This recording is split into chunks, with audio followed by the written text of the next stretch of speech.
10 বার 20 বার হাত পাততে হয়। তখন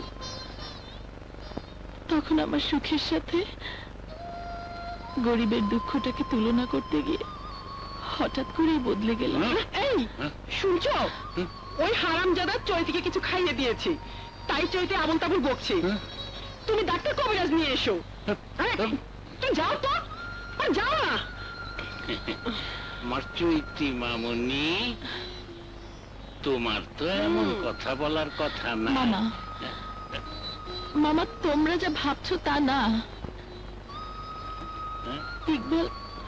ইকবাল শুধু আমার চোখের কালো পর্দাটা সরিয়ে দিয়েছে, নিজেকে বুঝতে সাহায্য করেছে। তুই কি পাগল হয়ে গেছিস চৈতি?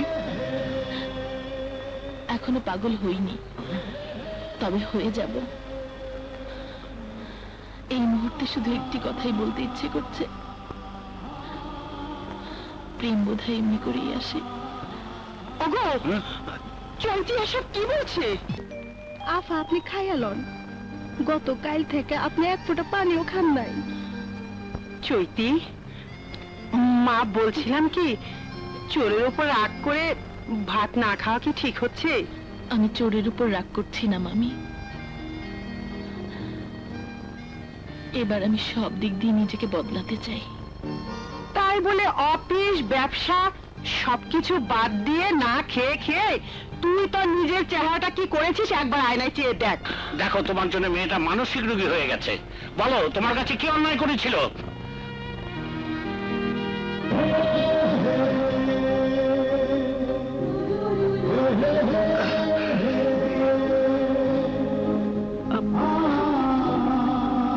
আমি ওর মা। তোমার সাথে ইকবাল যে ব্যবহার করেছে তা আমি শুনেছি। আমি তোমার মামার কথা শুনে বুঝতে পেরেছি তুমি মানসিকভাবে আঘাত পেয়েছো। তাই তো ইকবালকে নিয়ে এসেছি তোমার কাছে ক্ষমা চাইতে। তুমি ওকে ক্ষমা করে। এ কি করছেন আপনি?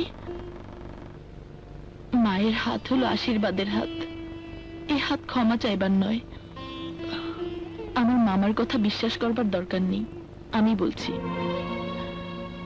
আপনার ছেলের সাথে প্রথম দেখা হওয়াটাই ছিল আমার জীবনের পরশপথ ছোঁয়া। যে পরশপথের স্পর্শে